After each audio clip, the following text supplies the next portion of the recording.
Did you get out of the bye week what you wanted to as far as recruiting, getting your team their legs under them and everything? Yeah, we kind of balanced our bye week time with, again, going back to work with the team and getting our coaches out.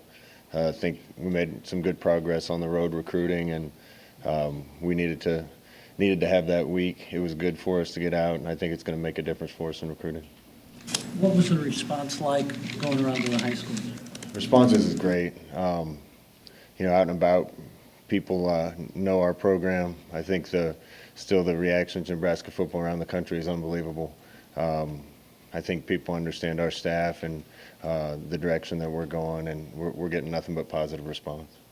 You guys have offered, I know you can't talk about specific players, but some junior college players. When you make that offer and you sort of pursue that level of player, what are you looking for out of that kid right away?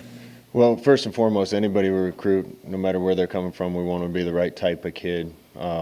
They have to be someone that loves football and is as high character a person as we can find. We don't want to make a living in the JUCO ranks, but anytime that we feel like we have a need that needs to be addressed a little more immediately, we'll take a look there if we need to. And I think there's a few spots where we feel like we could use a little bit of extra help or depth come next year. You talk about guys who love football. Have you found that at the junior college level, those guys love football a lot, in part because they're still playing it?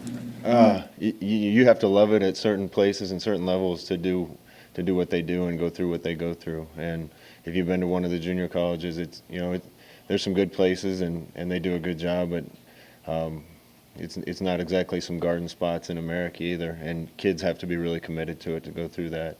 But we found that, coaching in Florida and kids in Nebraska and everywhere else too. You're practicing the heat in Florida on dirt fields, and in Nebraska you're out practicing in the snow in November. And there has to be a commitment, and you have to love it. We put in a lot of work, and if you don't love it, you're not going to be as good. How much big picture significance do you attach to beating Wisconsin, given the fact Wisconsin's dominated this series? Yeah, we need to get to a program where we can give them a run and compete with them, because they've been consistently probably the best team in our half for quite a few years. So hats off to them, and a credit to where they are as a program. They're going to probably have a target on their back a little bit from every Big Ten West team for a while, because they've been at the top.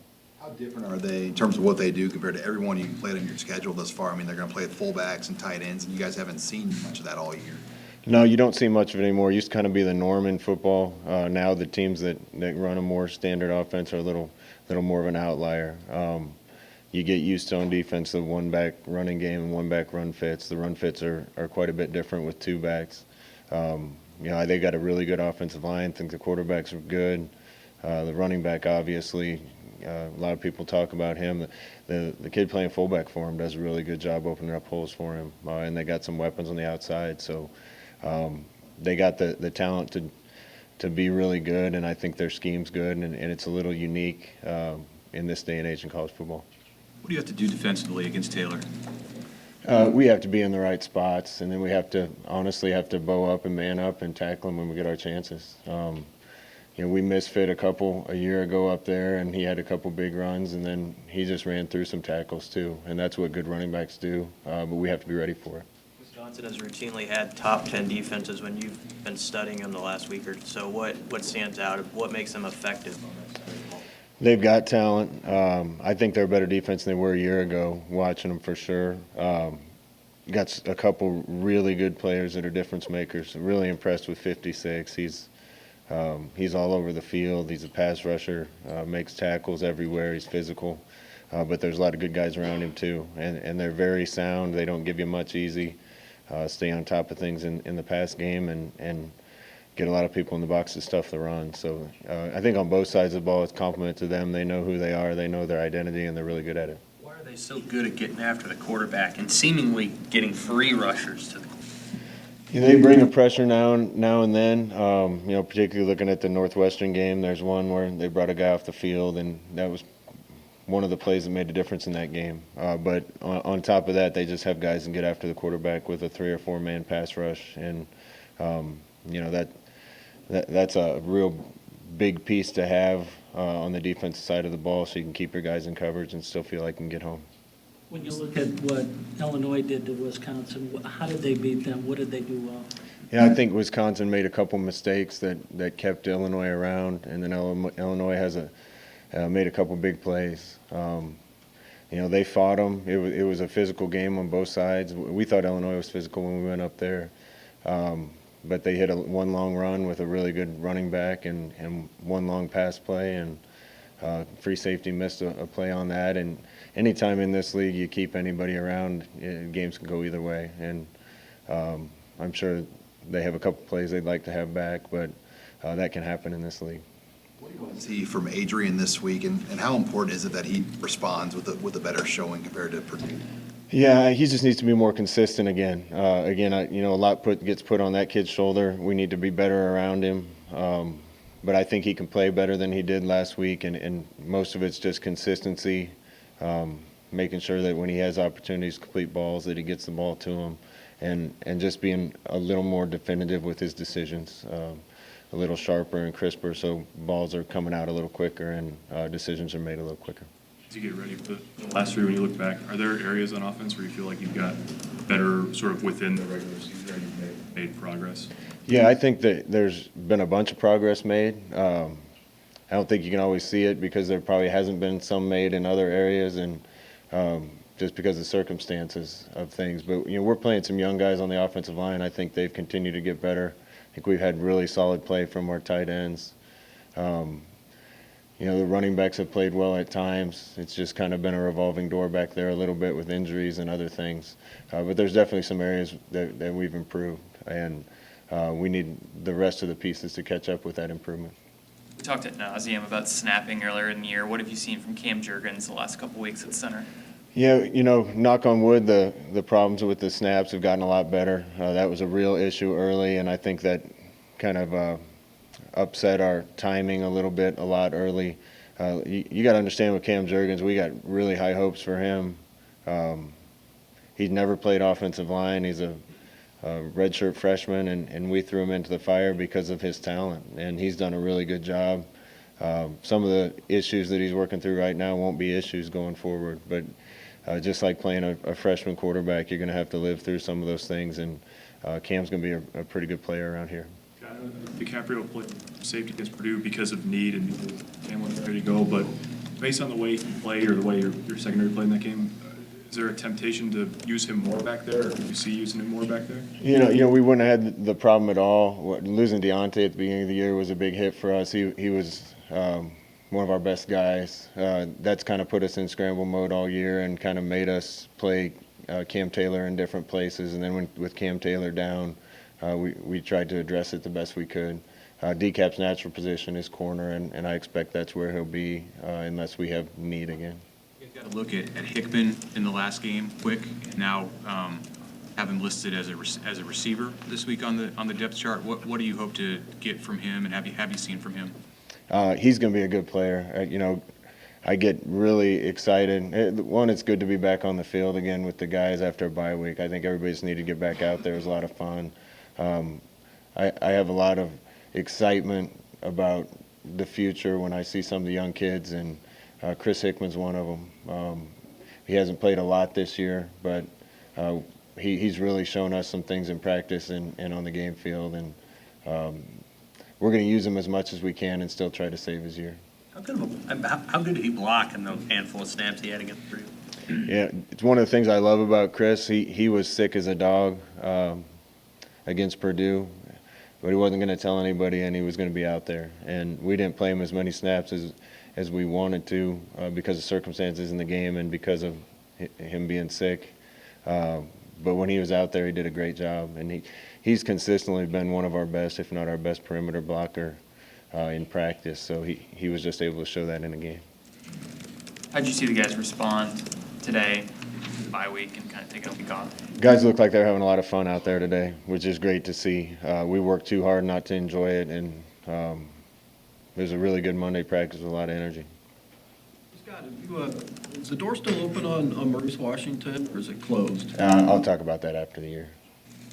You've talked before, you've been pleased with how guys have responded to tough situations. What do you think allows your team to continue to have that kind of optimistic response and not let the way that they've been losing kind of beat them down? I think the vast majority of our kids love the game, like what we're doing, see the direction that we're going, and are really optimistic about what's going to happen. And they're enjoying being around each other. And the tighter knit your team is, the better chance you have of getting through good times or bad times.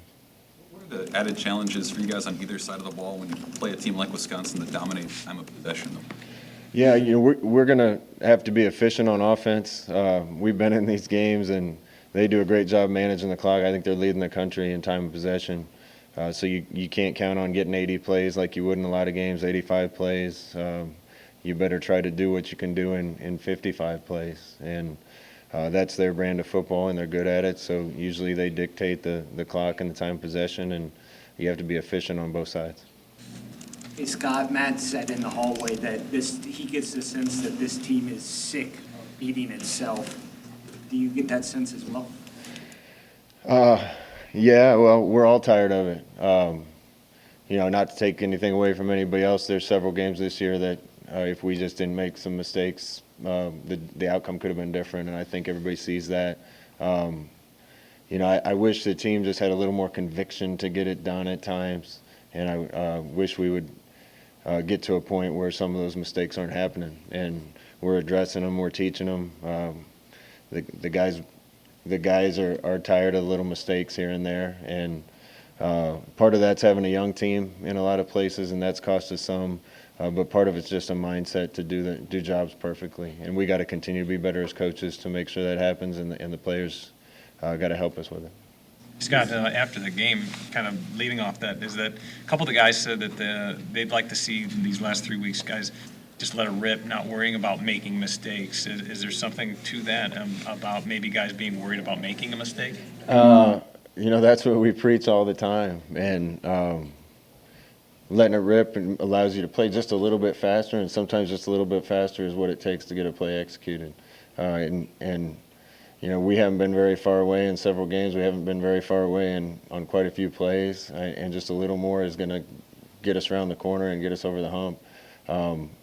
I think maybe a little bit of fear of making a mistake comes from being young players too. When those guys are out there, yeah. But you learn as a player that not every play is going to be perfect. All you can do is your best in every play, and that's how we're going to continue to try to get our guys to play.